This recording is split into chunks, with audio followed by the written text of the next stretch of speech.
Tonight on Country Squire Radio, we're talking olive wood pipes. Plus a pipe question on cleaning a meerschaum estate pipe. All this with your quickfire questions, your listener feedback, and more, starting right now on Country Squire Radio. Welcome to Country Squire Radio. I'm Bo. And I'm John David. JD. Hey, Bo. Good evening, man. Man, good evening to you, sir. How you doing this evening?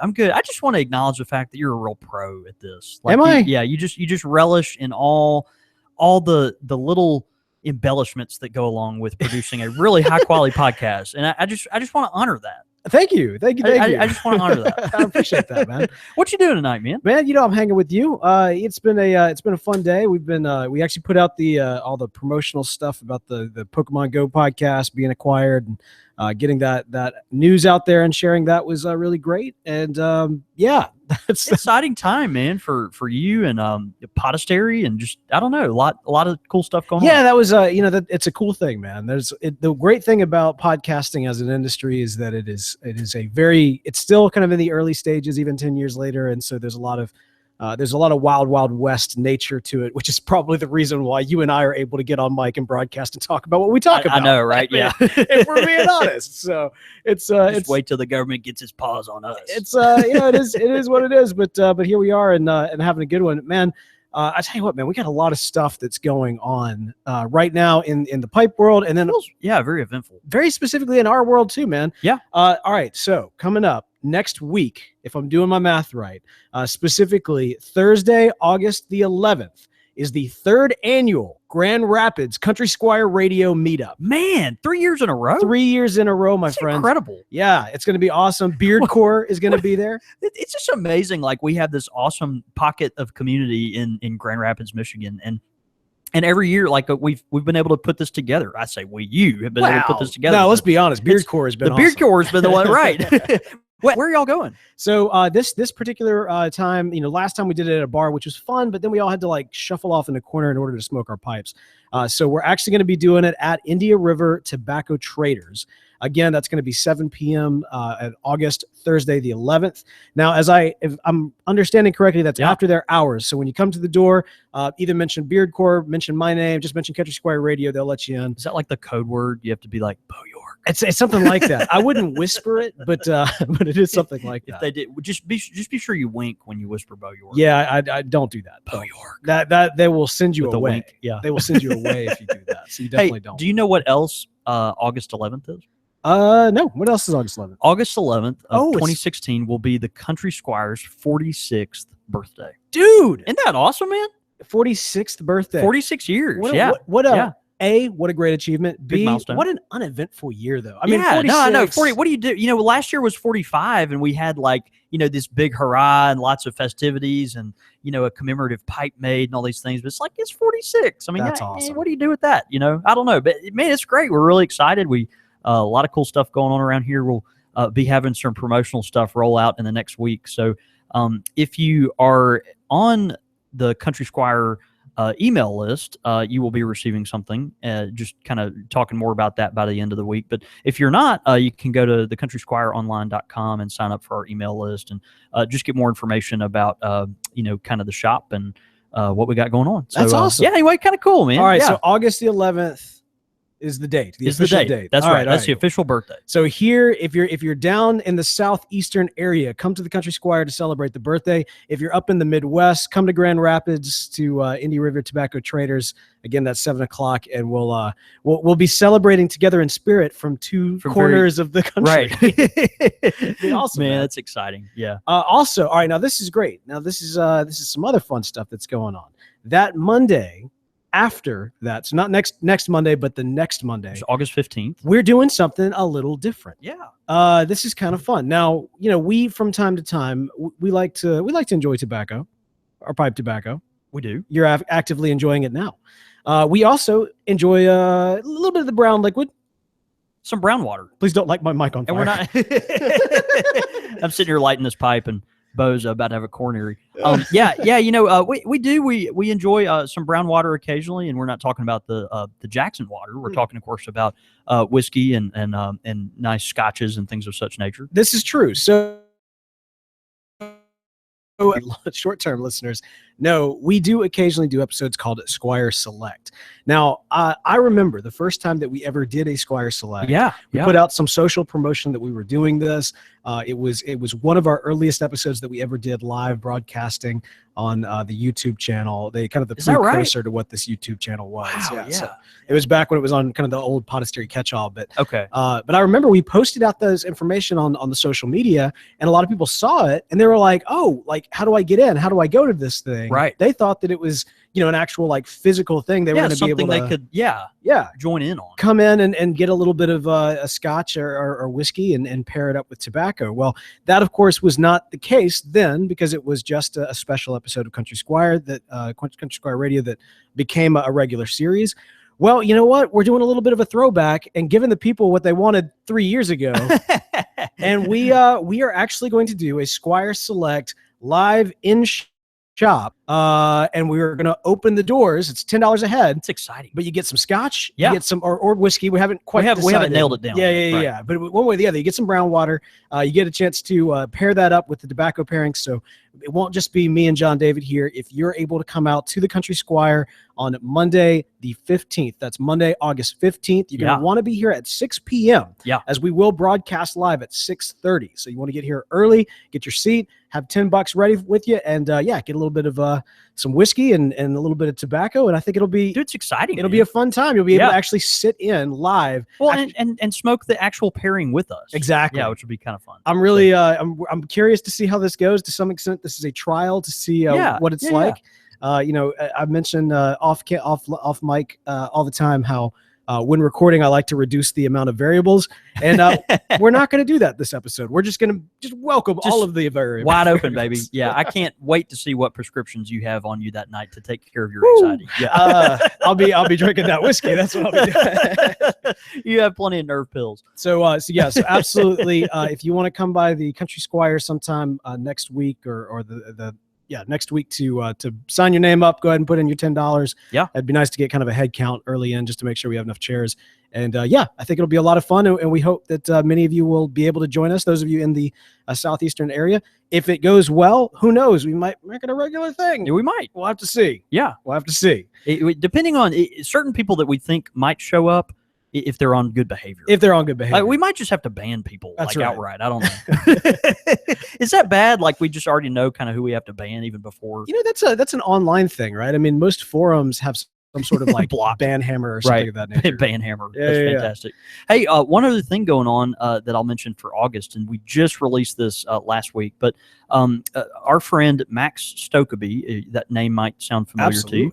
Max, of course, of the Peter Stokeby family. His dad's Eric, a good friend of the show, and we've talked a lot about fourth generation tobaccos before. But Max is one of the staff members for Lane and Scandinavian Tobacco Group United States. Absolutely. And so he is actually going to come to the Country Squire on August 20th. August 20th. It's a Saturday. Yeah. And he's going to do a blending class here at the shop. And so, so excited. He's going to bring all kinds of component tobaccos that we'll have available for, pick up, and we'll kind of learn about each one, and then everyone will make their own blend. And what's cool is at the end of it, we'll actually take the time to sample each other's blends and then vote on a winner, which will win a $50 gift certificate to the Country Squire. Kind of cool, man. But pretty exciting, man. That's awesome. You know, Max is a great guy. We had a chance to actually meet him at their headquarters last year, which was really, really awesome. Yeah.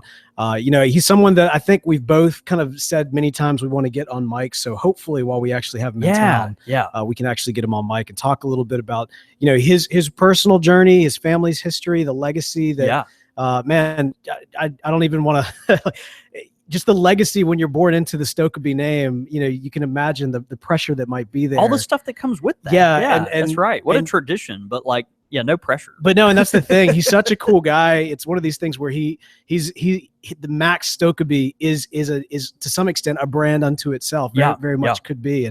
And so we really excited to have him in town, and hopefully we'll get him on mic.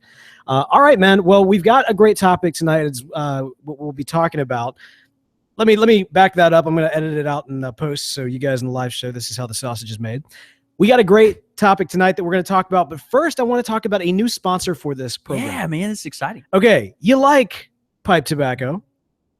Yes. You love pipe tobacco. You love that. I mean, come on. We all do. That's why we're here. But there's other things that we love as well, like enjoying certain beverages with our pipe tobacco. We have already talked a little bit about the brown water, but what about the hot brown water? The hot brown water. You talking about coffee? I'm talking about coffee. Yeah. Now, here's the great thing. If you smoke your pipe, chances are you enjoy a cup of coffee from time to time as you're smoking your pipe. And if you've got the palate that's anything like John David's, you like to pick out all of these little nuances and flavors. So sophisticated. Well, look, the good folks over at Bean Fruit Coffee, they are coffee nerds in a way that can, like, if you think about what John David is to tobacco, the folks over at Bean Fruit Coffee, they are to coffee. Like, they're so meticulous. Paul Bonds, who's the bean roaster there, is a good guy. He actually, I've talked to him before, and the way that he romanticizes kind of the roasting of the beans and the different flavors and textures and everything that goes into every single batch of his coffee is fantastic. So we want to encourage you. Here's what you need to do. You need to go to beanfruitcoffee.com. Let me restate that again. You need to go to beanfruit.com. You need to enter in the code CSR, because not only are you helping support the show when you do that, you also get yourself a 5% discount on this amazing coffee. I'm happy to say that in a future episode, we will actually be drinking some of that on set. So that's going to be nice. That'll be real nice. But yep, check it out, beanfruit.com for Bean Fruit Coffee, and you enter in the code CSR for 5% off at checkout. All right, man. Tonight, awesome. Yeah, we are. We have talked about meerschaum. We've talked about corncob. We've talked about mortar. We've talked about briar. But when it comes to the composition, the actual various things that people like to carve up to smoke tobacco out of. That's right. There is Which one are various and sundry. Various and sundry. There's one. There's actually a couple that we haven't addressed yet, but one that I've really wanted to, probably ever since New Orleans last year, when the winner of the pipe carving contest was actually an olive wood pipe. That's right. And to me, that was my first real kind of acknowledgement of, olive wood. That's a thing. It's like a light goes off in your head or something like that. Yeah. So we're talking olive wood pipes tonight. We are, man. And we thought it would just be fun to kind of, explore this a little bit. It's one of those materials that I wouldn't say is overlooked necessarily, but it's just, it's not nearly as common as briar or even a, meerschaum pipe or certainly corncob pipe. And but it's a popular medium now for these really sophisticated pipe carvers that are always trying to push the envelope. Yeah. One thing about pipe smokers, and we both know this so well because it affects us every time you and I get interested in either purchasing a pipe or trying a tobacco that we've never tried before. Right. But one thing about pipe smokers, we're always looking for the next new twist. We're always looking for like the next thing. And through the years, you've seen pipes that were carved out of things like pecan or maple or pear, cherry, different pipes, but a really high quality wood that tends to be a little hard to get, and then also but has the wonderful property of smoking relatively cool. Is olive. And so a lot of these carvers are like, okay, well, what can I do to kind of set myself apart and, experiment with something new and fresh that maybe someone would like to add to their collection. And so this movement within olive started to come forward, and now you've got just a really awesome movement of olive pipes. I'm curious. I mean, you do see this happening from a lot of different pipe carvers. Is this more of a recent trend then? And if so, who really kicked it off? I don't know who kicked it off, but yeah, this is more of a recent thing. Huh. Yeah, over the past probably 10 years, you've seen more and more people stick their toe in the water with olive pipes. And so I think it started out kind of around the fringes. You had a lot of folks that would take olive and use it for accents on pipes. Matter of fact, I've got a real lovely pipe that has an olive band on the shank, and it's kind of cool. It actually came with a certificate. The band is from Jerusalem, or I'm sorry, is from Bethlehem. Okay, yeah, which is cool. So you've got this olive wood from the birthplace of Jesus, and so that's kind of special if that happens to be your thing or whatever. But and so the olive kind of started creeping in almost a decorative form, and then I think the carvers got more and more ambitious with it, and we're like, we're going to make pipes out of this stuff. Man. And so it's a fun material. It smokes great, but it's different. Yeah. No, it is one of these things that when you see an olive pipe, it's light. It's That's right. obviously going to be much lighter than a traditional briar pipe. That's right. And actually, right now you're holding one in your hand Yeah. that I have to make mention of because again, kind of pulling back to New Orleans, I was given a pipe that was a mortar pipe. That's right. The first mortar pipes I've ever owned, and the style was so unique, I dubbed it the Rhino. The because Rhino. It was a rocks pipe, Right. and I was like, this is so unique. This is a Rhino. It's this mortar and a metal shank. That's right. And it looks so cool. And you've got yourself what I'm going to call a white Rhino. A white. That's so lame. Because it's olive wood and the same exact style. It's also a rocks pipe. That's right. So our buddy Two Combs of rocks pipes here in Central Mississippi, he has this he calls it his Simple Series pipes, and he's got a steel shank on just a really simple turned bowl with a just a nice acrylic stem on there. But yeah, man, it's just a beautiful piece of olive. Beautiful pipe. Yeah, just a really pretty olive pipe, and so super simple. It's kind of a poker shape. And for those of y'all that aren't watching and are listening, and you're not really familiar with olive, of course we're familiar with briar. We're pipe smokers. We all know what briar looks like, and if it's a smooth piece of briar, you're used to kind of a brownish wood, and it'll typically be stained with something that makes it a little darker, and the grain on briar tends to focus on either straight grain or bird's eye grain. That's kind of the two. You've got flame grain and cross grain, but typically the grains are kind of running parallel, or you're getting the end of the grain, which is kind of this bird's eye look to it. So olive is unique in that it's got kind of this creamy yellowish brown hue. Typically it's going to be kind of that yellow, sometimes even a golden color. It's really, really interesting. But you've got these black streaks that will kind of flow through the grain. And it's almost like a curvy, wavy texture to the grain. It's not nearly as tight grain as a briar pipe. It's a lot more wavy and kind of free flowing and curly. It's really nice. But olive is an interesting medium. You can see, of course, in this Simple Series pipe from Two. It's just got a real kind of clean look. I've got a pipe over here. One of our favorite premium pipe carvers that we feature a lot here at the Squire is Davrin Dinovic. That's right. Who, of course, is from Croatia and just an incredible artist. He works a lot with mortar, does olive stuff, and then also uses Adriatic briar, which is kind of an interesting briar that doesn't get a lot of love from other pipe carvers, but Dinovic is really into Adriatic briar. But anyway, he does a lot of stuff with olive too, and just takes these magnificent pieces. Typically, all his pipes are as big as a golf ball. They're weapons. Yeah. I mean, I feel like I need a permit. You to carry can kill them, them now with that, right? Yeah, there. I mean it's a big pipe. They always are. But yeah, Davrin's pipes are just very, very large. He always picks really big chunks of wood, and therefore in a piece of wood that's a little more expensive, like olive or mortar as well, that he does a lot in. It's going to be a more pricey pipe, and so I think this one I've got here is $300. Yeah, and it's a real simple pipe. It's just a really handsome kind of deep bent pipe with almost a nice little ridge flare on there. I saw that one over to your right, and when you were going for it, and I thought, I immediately recognized the style as being one of Davrin's. Yeah, and again, I know the mortar version of that pipe as well. Yeah, exactly. What is the correlation there? Do you think it's just mostly pipe carvers who kind of want to find something a little bit different, or are going to be more exploratory in terms of things beyond briar? Or? Yeah, I think you're right. And with him, his deal for the most part is making gigantic pipes. Like he loves to make large pipes, that can serve as, door stops or boat anchors or anything else like that. Or a boat, or an actual boat, right? Yeah. So he has a take on that every medium he really works with is gonna be a big chunk of wood.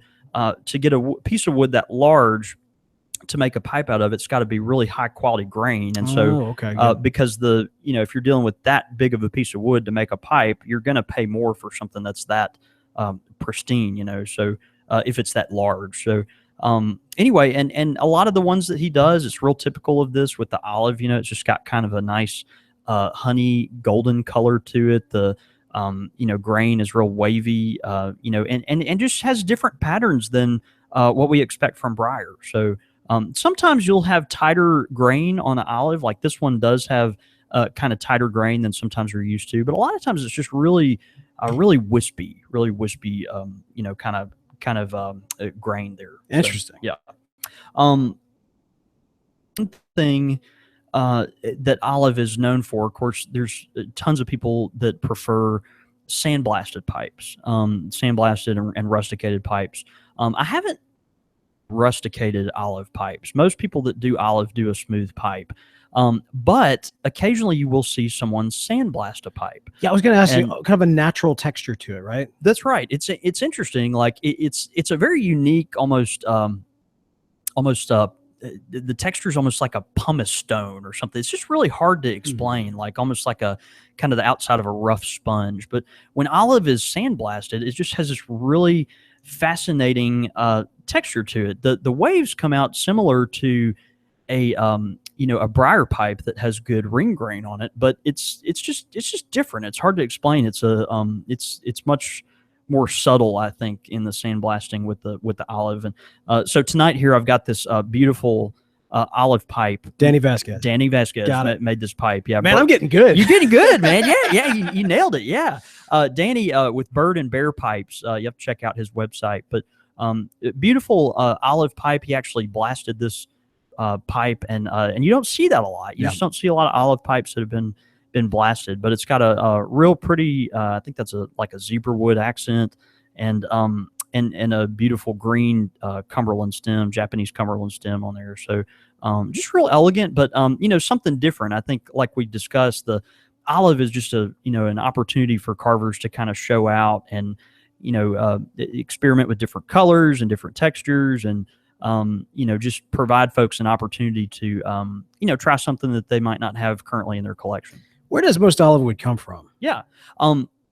Again, like it overlaps a lot with briar, right? So you've got, think of like Southern, Eastern Europe, and then also the northern parts of Africa there. So, and if you think about it, that makes sense. Like when we think of olives, coming from places like Greece.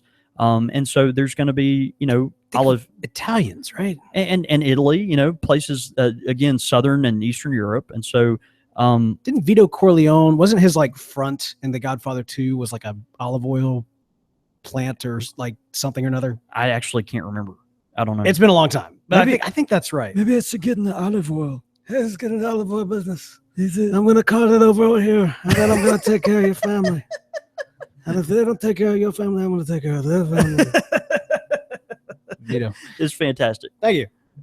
Yeah. So, olive, again, it's in the same part of the world as briar. And so a lot of these folks are already kind of used to being around it just naturally. But what's fascinating, of course, briar, we think of the heath tree. Briar is harvested from the heath tree, right? And so this is a wood that doesn't really have other uses other than just growing for beauty or gardening or whatever. But it just grows, and they harvest it and use the wood. But if you think about olive is different because the main use for the olive tree is the fruit that comes off of it, right? So you're not really the wood coming from olive is secondary. Yeah. Right. So typically, the olive that's harvested for things like pipe making, not just pipe making, but any kind of use of olive as a wood, a medium to carve or, construct with, that's a secondary thing. And so, typically if you're going to cut down a tree that can produce fruit every year, you're cutting down future revenue stream, right? And typically if you're thinking about it along those lines, like the olive wood will be more expensive. It's like it's kind of like killing the cow to have the beef when you could get milk every single year. You know what I mean? So kind of an interesting I don't know, of like, okay, well, if we cut the olive tree down to get the wood, they're get a good price for it because we're giving up the fruit that would have come with it. I guess you have to time it right? Because you don't want the tree to die, because I would imagine the wood would be no good. I mean, like, you definitely wouldn't want rotten wood to carve out a pipe. But at the same time, you want to make sure you got as much out of that tree before before you did go ahead and pull it out of the ground and start chopping away at it. Yeah, and I'm not as familiar with like the agricultural part of it, kind of what their processes and all that, how they decide kind of when to harvest and that type of thing. But I do know that, a lot of the olive that comes from these trees that are used to make pipes, a lot of it is actually just, parts of the tree that were cut off from pruning, because the tree is so valuable just by nature of the fruit that it produces. Interesting. So a lot of the olive, that is used for constructing stuff, pipes included, is going to be, pieces of the tree that were actually removed for, let's say a branch need to be removed for this and that. More of a pruning kind of thing. Well, so that's interesting, because so then that means that olive wood can be branch wood, because when I think about briar, of course, I think about a root. I think of something, that's right. Yeah. Dug up from the ground. That's right. Yeah. And we're not talking about a root really with olive. We're just talking about, any piece of the tree itself. Nice. Yeah. Kind of cool. Awesome. Well, all right. So is there any treatment that has to go in to make sure that it doesn't, catch on fire? Yeah. What's interesting is olive is notorious about being really wet, of course, when you harvest it. And you think of, this is olive. And so there's something we use all the time called olive oil. And what's amazing, when you carve fresh olive wood, you get tons of just olive oil shrapnel kind of all over the place. And so I hear these incredible stories about folks turning olive on a lathe, and their whole shop just smells like just an incredible, like a restaurant or something. Like an Italian kitchen. Exactly. Come on, now we're going to cut up the olive wood and make a pipe, and then we're going to put some of our bread and... I want to eat spaghetti all of a sudden. Yeah, I don't know. I apologize to all of our Italian listeners. But, it's one of those things you kind of, you get the experience of the olive oil through the wood. And so, and even some folks that aren't, that are sensitive to such things, they've actually had cases of being, had allergic reactions once you carve these pipes. If olive oil is something that you're sensitive to for whatever reason, that can affect you. It's kind of fascinating thing. And even, on very rare instances, folks that smoke these pipes will have some kind of reaction. Although by and large, in the great vast majority, that's just not an issue for folks. So let's talk about this. I mean, when choosing what type of pipe you're going to smoke from, I mean, the question that a lot of people have is like, how does an olive wood pipe, how's that going to differentiate? How's it going to smoke different from what would be traditionally briar? And I think that's the main point, right? So like we carve out of olive pipes, not just because they look different and are beautiful, but also because they're going to smoke a little different too. And so, my personal experience with olive is that the first 10 bowls smoke sweet. The bowls smoke kind of sweet. I don't know. It's a wood that has a tang to it that just other briar pipes just do not have. And I think there's something valuable there that really adds to the experience. My own personal experience, though, is that, once you get past kind of that threshold, it just smokes like a pipe. I don't know. I think once you get to a certain point, it just kind of smokes like a regular pipe. But there is something magical about those first several bowls that you put through an olive pipe. It kind of has this this tangy sweetness to it. It's not a sugary sweet. It's kind of a more of a tangy bitterness. It's really pleasant though. Very, very pleasant. It's something that pairs well with some tobaccos and doesn't pair well with others. I've smoked English blends and olive pipes that, of course, I don't smoke a ton of English blends. We've established that on multiple occasions, but but they didn't go necessarily well with the olive, whereas some aromatics and just real clean Virginia blends would. That's really interesting. Just really fascinating. That because olive has so much taste and flavor and natural moisture on its own just from the oil, it's very common to see these carvers age olive years and years and years before they carve a pipe out of it. So Davern, for instance, all of his olive that he carves pipes out of have been aged at a minimum of 15 years before he even before he even thinks about carving a pipe out of it. So it just gives it time to dry and kind of just get to a place where the wood is more stable, so it can handle the the carving process. Gotcha. Yeah. All right. So put away your olive wood now, and 15 years later, you get a buyer. Yeah, absolutely. That's awesome. Yeah, it's pretty cool. It definitely, because it is less common and tends to be a little more expensive because of the just the price of procuring the wood for the carver. It's not something that you're going to build the majority of your pipe collection out of, but it's a nice change up. Certainly two of my favorite pipes are these olive wood pipes, and it's something that I turn to pretty regularly just for kind of a nice mix. They smoke. Other than the initial sweetness, the experience is very similar to a briar, and I appreciate that because there's kind of a comfort level you can go to there, but it's always just different enough, and also the heat that radiates through the pipe, it tends to be a little warmer, I think, when you touch the pipe itself, but I don't know, there's something pleasant about how it feels in your hand and looks. It's just I don't know, it's really nice. That's good. Yep. Actually, Mark VV over on Twitter is suggesting that you actually come up with a blend tailored for the olive dude, that's wood a pipe great experience. idea. And he suggests call it a Mamma Mia. And I got to tell you, that really sounds like a good idea, because you do a lot of weddings, man. You do a lot of weddings where you'll actually have a pipe or cigar bar. Yeah, that's and right. I mean, you think about that's a lot of fun, by the way. Dude, the olive wood pipe. I mean, that looks like a wedding pipe. To some extent, it kinda does. There's a specialness to it. What you call it, the white rhino? Well, no, I called the other one the white rhino. Oh yeah, that's right. This is the rocks pipe I refer to. Yeah, that's my bird and bear pipe. I love what Danny did with this stem. Something.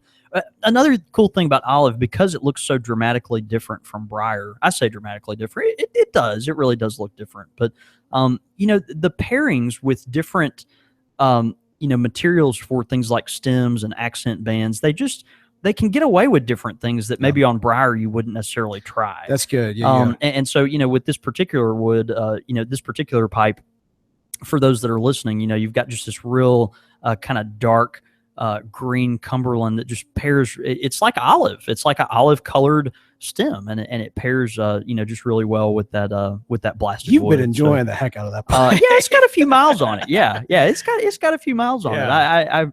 I was Danny was, when he was carving this pipe, was he sent me some photos. He's like, what do you think of this? And I was like, man, that's awesome. Like, you should do this and this and this. And like, he was like, yeah, it's great. And then as soon as he put it out for sale, I bought it. And I didn't tell him I was going to buy it. I really wanted to.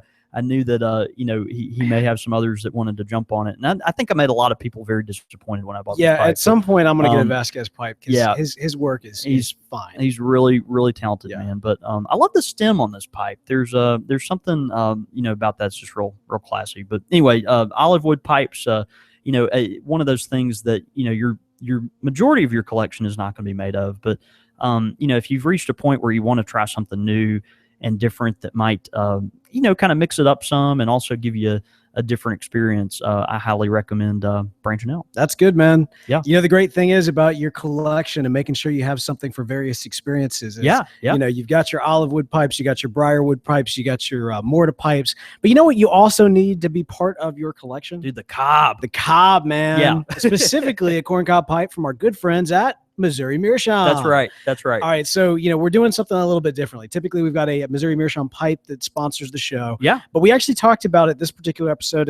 And rather than having a specific pipe that's sponsoring this show, we're going to actually mention two pipes, which we talked about it before I had off mic. What is, John David Cole, your favorite Missouri Meerschaum pipe? My favorite Missouri Meerschaum pipe. Yes, sir. Yeah. So this is my Missouri Meerschaum Cobbett pipe, and it is called the Shire. And I love this pipe because I think if a Bing's favorite could be a corncob pipe, it would be the Shire. There's something that's the stem is just long enough. I don't really consider it a church warden. It's kind of it's just shy of a church warden. Just shy of a church warden. Just shyer of a church warden.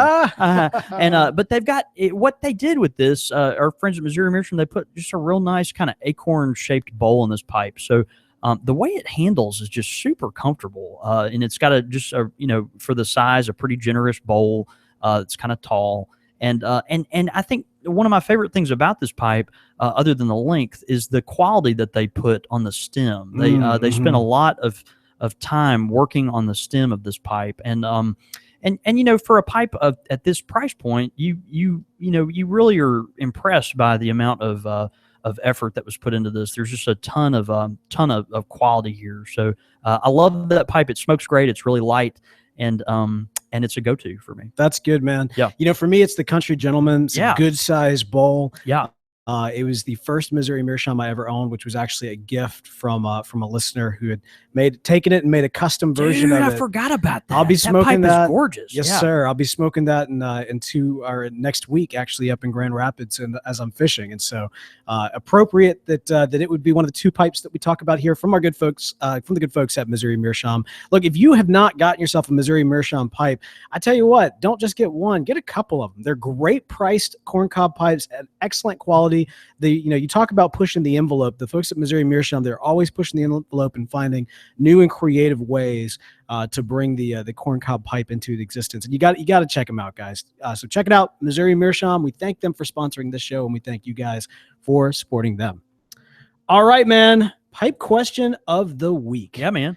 This comes in from Jonathan Walston. Hope I'm pronouncing that last name right, but it's kind of my thing. We butcher names here. We don't have a very good track record on that. No. We talk about pipes down in and the South, tobacco. like everyone's name is like, York or, Smith or Johnson or, just something simple. But like the other parts of the country, man, folks have more interesting names than we do. Dude, funny We tangent. don't know what to do with that.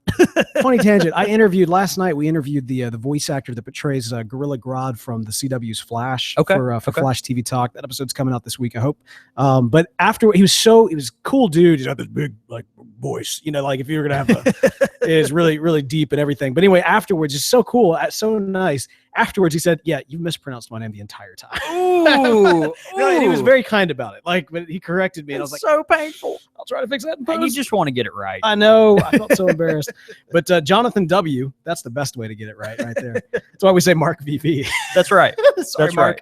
right. Jonathan, he writes in. He says, "Hey, so I have a meerschaum estate pipe that needs some TLC. I was wondering the best ways to clean it.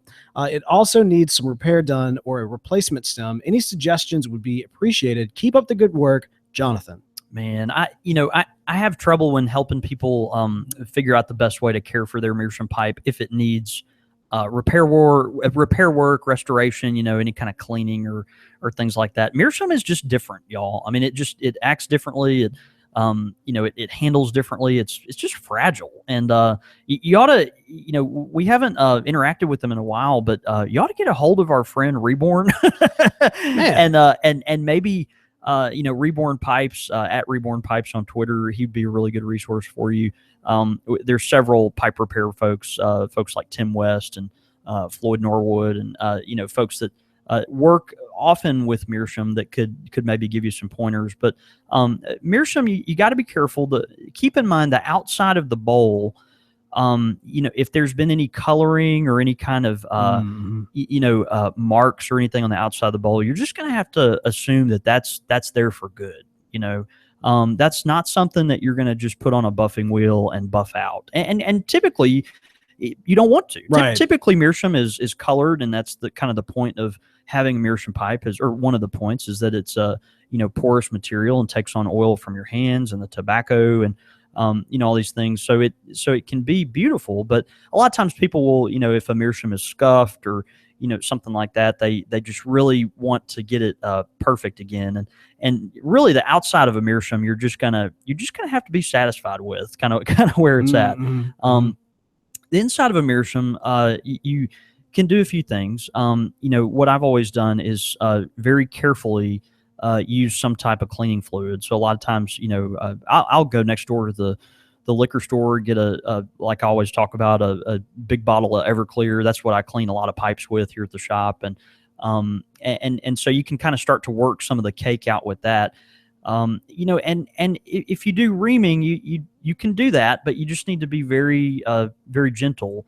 A lot of times too, on the rim of the bowl, you can just take some really hot water and wet like a terry cloth, and wring the terry cloth out, and then just kind of take that and hold it on the top of the meerschaum for a period of time. And a lot of times that will allow you to, once that soaks in a little bit, it will allow you to get some of the char, the carbon off the rim of the bowl, which is nice. But You can get some of the carbon off the bowl with the buffing wheel, but you got to be careful. You just really do. Is it okay to leave it like, I kind of love, and I mean, I obviously having never seen Jonathan's pipe, it's hard to know exactly what his situation is. Yeah, but, sure.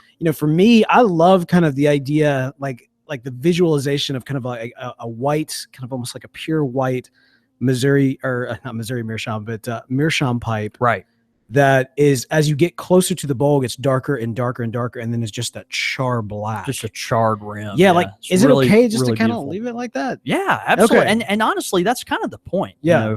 We see those pipes, almost the most coveted of all of them are the ones that just have that real nice black ring around the top, and then kind of work their way down from that charred color to kind of an amber and then whiter towards the bottom. So, and that's what you want. That's what you expect from a meerschaum. But, but the inside of the bowl, loosen it maybe with, some pipe cleaning solution or some type of alcohol, scrub it real good with the pipe cleaner and ream it. But you just got to be careful and go slow, go very, very slowly when you're doing that, and use a lot of pipe cleaners to, get out the residue.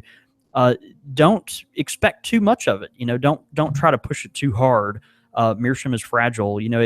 That's the thing. If you smoke meerschaum, regularly, and you start with a new fresh meerschaum pipe, a lot of times you don't really build cake. Meerschaum is something you don't really build cake in. You can just kind of smoke it, swab the ashes out, and then load it up with something totally different and smoke it again. It's just real versatile as far as the smoking abilities of it. But but if you don't do that, if you allow the pipe to build cake, then you're going to bump into this problem, and of course be real tender with it while you're fixing it up. So anyway, take your time. If you do any reaming or anything like that, just be careful and use a bunch of pipe cleaners, swab it out real good, and see where that gets you. That's good, man. Great question, Jonathan. Thanks for sending that in. And hey, if you've got a pipe question of the week, send it in, csr@podastery.com.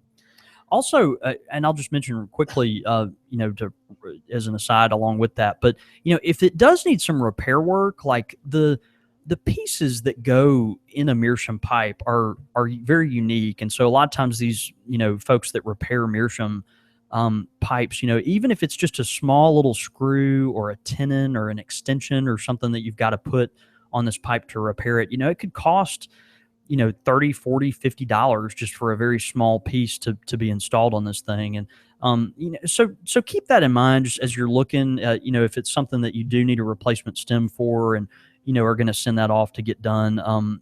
Just don't be surprised. Don't prepare yourself for a little sticker shock, because the meerschaum repair can just be a little more expensive. I was just thinking, NPR, I think, recently canceled Car Talk. Did they really? Yeah. Did they do that, or did those guys retire? Maybe that was it. But one way or the other, like click and clack, right? I feel like we're kind of the Car Talk of the pipe world. Like whenever we get to the pipe questions, it kind of feels a little bit like, because it's like, I bet there are people that tune in that probably don't even smoke pipes all that often. But they tune in for this part.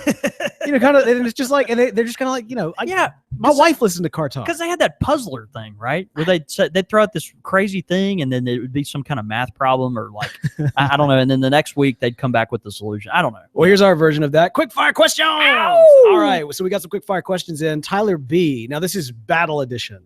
Okay. So this is literally fighting each other. Okay. Now there's only 3 of them, but this should be good. It's the battle edition. It's the battle edition. Right. All right. Who do you think would win in a fight? Spider-Man or Darth Maul? Do you need me to explain who both of those people are? No, I know who these people are, but it's just like, wow, has Darth Maul ever been featured in anything that we've done? No, well, I don't think so. As much Star Wars shtick as we talk about, I just don't. Well, it's prequel area. I mean, you're right, but Darth Maul was cool.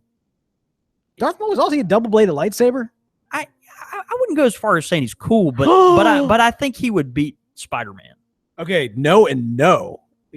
No, wrong. You wrong. So you think he is cool, but Spider-Man wins. Oh yeah, absolutely, Spider-Man wins. He's just gonna point that his little webs on him. Well, Spider-Man can be ranged. He's fast. To be honest, that's a really good fight. It could go either way. I'm just saying, the lightsaber goes a long way against the web. Unless Spidey webs it, pulls it away from him, and now he doesn't have his lightsaber. Spider-Man wins. Okay, that you'd have to be quick, and Spider-Man is certainly quick. Yep, I'll go with Darth Maul. All right, fair enough. I'll go with Spidey. The T-1000, the liquid metal guy from Terminator 2, or the Predator. Who wins in that fight? Ooh, I'm gonna go with T-1000. That's a difficult one, but yeah, I think I got to go with T-1000. Yeah, I'm with you on that. I just think he's got more. Well, in the end, they were only able to defeat the T-1000 through like lava, right? Like he literally had to be put in fire, and I don't think. Predator... I mean, the Predator is like I mean, this is a organic being, right? I mean, I can't do the Predator. You could do a lot of impressions pretty well, but not that one. Yeah, don't ever do that again. Yeah, I'm gonna go with T-1000. Absolutely. Yep. Well. All right, and this is it. This is for the main event. Are you ready? The main event. Bo versus John David. He says JD. He said Bo versus JD. Well, if it's JD, then Bo. But if it's John David, then myself. I'm curious. When you hear JD, who do you think of? Because I mean, like I know you don't think of yourself. Who do you think of when you hear JD? Probably Jack Daniels. Oh, do you really? Yeah. See, I think of the character from Scrubs, played by Zach Braff. Oh yeah, I remember that guy. Yeah, I've been going through a Scrubs marathon. Yeah, that I even considered doing a podcast based on a drinking game like that I created while watching Scrubs, and so it would be me and another guy getting drunk watching Scrubs. We're not going to do it for what I feel should be obvious reasons, but regardless, I think that's probably wise. Yeah. All right, so Bo versus John David. Bo. In most scenarios, I would say Bo. Like in pipe smoking, I win. This is all right. So if we're talking like a fight, like legitimately, I feel like I could take you, except for the fact that you're just so lovable. Like I wouldn't be able to throw a punch. You just want to hug me. I just want to hug you, and so it's like I would never actually get a punch in. So I think you're probably stronger than me. I'll be honest. Like I'm probably a little too scrawny of a hipster to pose much of a threat to you. Yeah, I think you got the speed, man. You got the speed. I can do it. I could. Speed Yeah, I could be wiry. I don't know, man. I think on the right day you could easily take me. But I think on most days I could probably take you. Yeah. We'll just hope we never find out. What if we did? Unless you have a cold and have a flu and are limping and if I find the right opportunity and have the right reason. So basically, we'll never test that theory because you're worried that you'd lose until I just come in and I've got a limp and then you're like, boom, game on, baby. Shot in the back. Fair enough. Great quick fire questions, Tyler. We appreciate it. Send yours in csr@podastery.com. All right, we got some great listener feedback, and it's really appropriate that listener feedback comes at this stage in the game. That's kind of in the tail end here of the podcast. That's right. Where we talk about our final sponsor, which is thispipelife.com. That's right. Now, thispipelife.com, wonderful website, and for me personally, what I really enjoy is the forums. Yeah. Last week, we mentioned that on thispipelife.com, we'd be going on and posting out some things, trying to gather some quick fire questions from those of you who were signing up for the for thispipelife.com. Actually, as I went in to post that this week, I pulled some of the great commentary and thoughts that we got from an earlier post, specifically dealing with a topic of heated debate between the two of us, which is pipe smoking and barbecue, and whether or not there is a need for a pairing, or even if a pairing makes sense. And I got to tell you, man, that there was some feedback. The folks are very much on my side on this one. Okay, that's fine. This isn't your cornbread and milk. Now they're on my side now. Yeah, I mean, if we did cornbread and milk, maybe we can make time for, I don't know, baked beans and, Balkan blends or whatever.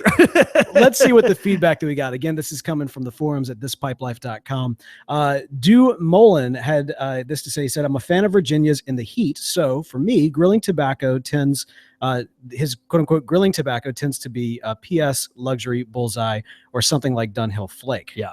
That's fair. That makes a lot of sense. You're in the heat. You want something kind of light and grassy, maybe just a natural sweetness to it. And of course, those would make sense. Yep. It was the next one up. Always, I find that Latakia blends, especially Syrian Latakias, go hand in hand with hickory smoke.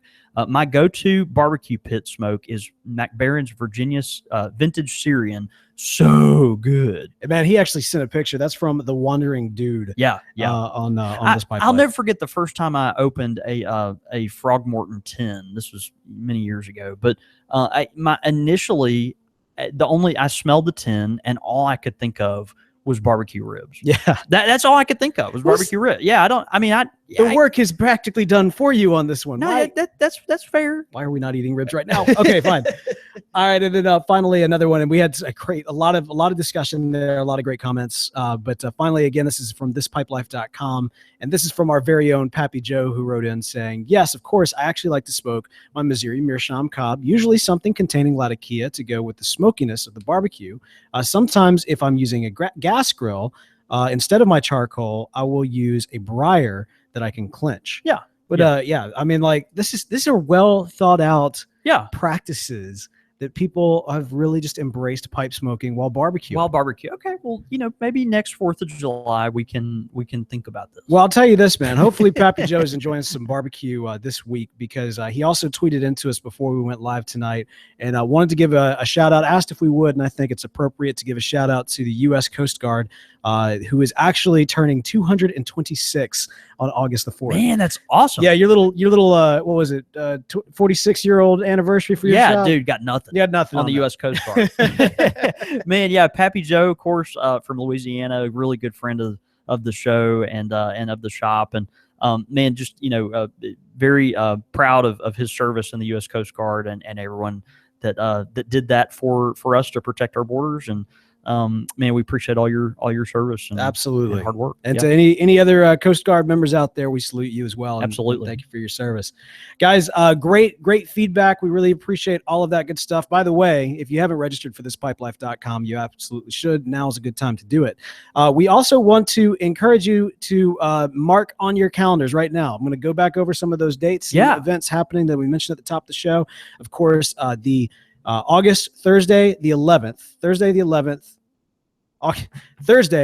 11th. There you go. At 7 p.m. at Indian River Tobacco Traders in Grand Rapids, Michigan. If you're in the Midwest and you want to come up for a meetup, I'll be there. Beard Core will be there. We'll be drinking beer. We'll be smoking pipes.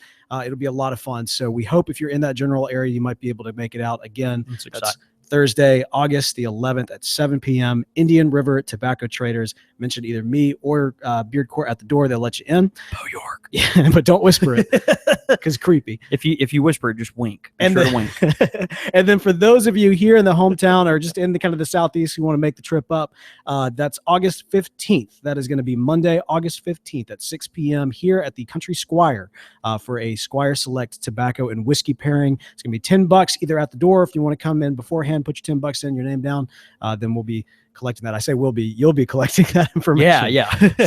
So that'll be great. So hopefully I'll get a chance to see quite a few of you in the coming days. And yeah. Oh, the one last thing I got to mention as well. I should have mentioned at the top of the show. I said I was in Miami last week. Yeah, I forgot about that. Yeah, I almost forgot about it as well, because honestly, Miami is way more of a cigar town. Oh, yeah, of course. It was so hard finding a good. I never even got a chance to really get dedicated to, this is the pipe shop I'm going to go to. Man, it is the cigar capital of the United States. Yeah, even the folks in Miami were like, yeah, some of them sell pipe tobacco. So have you tried the Shell station? Yeah. So there were a couple listeners who kind of reached out and said, hey, are you going to do a meetup thing? You can do it. But I never if there's not a good location that really draws me in, then it's hard to really set hard to make it happen. Yeah. Absolutely. Yeah. But anyway, shout out to the Miami folks. Sorry about that. Next time I'm down there, I'll let you know though. Hey, but in the meantime, you can keep up with us in a lot of different ways. That's right. You can also follow us on Twitter. I'm at the Real Bo York. I'm at John David Cole, or you can get us at the shop at @_Country Squire. And of course, the show's Twitter handle is @Squire Radio, where you can tune in live to the show and tweet in. We've been getting some great listener feedback and commentary throughout the evening, which we always appreciate. You can tune in to the next live show. It happens at 6:30 Central Time. That's 4:30 Pacific, 7:30 Eastern at countrysquireradio.com, where you can find all of the contact information previously mentioned and more. Again, that's countrysquireradio.com. All right, man. Dude, fun episode. Great episode. I enjoyed it. Yeah, I always love talking about different media that pipe carvers are using, and of course, Olive is one of those things I smoke, very regularly, and I think has been a real addition to the, to the collections of folks that, have just a variety of tastes. So, get you an olive pipe. Everyone needs an olive pipe. Yeah, man, I gotta get one. Yeah, I'll sell you that $300 Davron. Well, actually, I was thinking about the White Rhino. I know. But you've already smoked it like crazy. Yep. All right. You have to take that out of my cold dead hand. Apparently, I can make that happen. You might be able to. Yeah, I think so. All right, man. Let's go have a night. See you, brother. Thanks, guys, so much for tuning into the live show. For those of you who want to make it out for the actual, be physically here, we'd love to have you. So. Yeah, absolutely. Oh, and if you are in the South or, in the Jackson area or whatever, also on August 20th, remember the Magnolia Pipe Club is sponsoring our blending class here at the Squire. That'll be noon on August 20th, which is a Saturday. So anyway, hope if you're in the area, you can come up for that. But definitely try to make it for our Squire Select. Max Stokeby. You're going to want to get that selfie. It's like, yeah, of course. Because you're going to want to say, I met him one time. You know what I mean? Yeah. You got to get that down. All right, guys. Y'all have a great night. Good night, y'all.